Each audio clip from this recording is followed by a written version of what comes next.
ஜப்பானிய நாட்டு ராணுவத்தில் பெண்கள் சேர தடைக்கல்லாக விளங்கும் பாலியல் துன்புறுத்தல் காரணம் என கூறப்பட்டது. ஜப்பான் தனது ராணுவ பலத்தை வலுப்படுத்துகிறது. ராணுவ வீரர்களின் எண்ணிக்கையை அது உயர்த்துகிறது. ராணுவத்தில் கூடுதல் பெண்களை சேர்க்க ஜப்பானிய அரசாங்கம் உறுதியளித்துள்ளது. ஆனால் ராணுவத்துக்கு தேவையான பெண் அதிகாரிகளை ஈர்ப்பதில் ஜப்பானிய அரசாங்கம் சிரமப்படுகிறது. ராணுவத்தில் உள்ள பெண் அதிகாரிகள் பலர் பாலியல் துன்புறுத்தலுக்கு ஆளானதே இதற்கு முக்கிய காரணம்.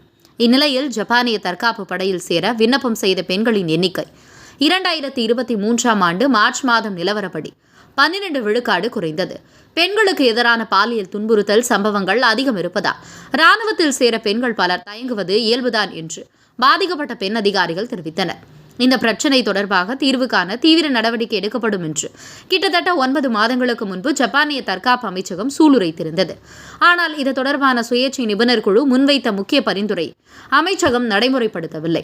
பயிற்சியின் போது நடக்கும் பாலியல் துன்புறுத்தலை தடுக்கும் நடவடிக்கைகளை மறு ஆய்வு செய்ய தேசிய அளவிலான அணுகுமுறையை அறிமுகப்படுத்த முன்வைக்கப்பட்ட பரிந்துரையை நடைமுறைப்படுத்தும் திட்டம் ஜப்பானிய தற்காப்பு அமைச்சகத்துக்கு இல்லை என்று ராணுவ பயிற்சிகளுக்கு பொறுப்பு வகிக்கும் அதிகாரிகள் கூறிவிட்டனர்.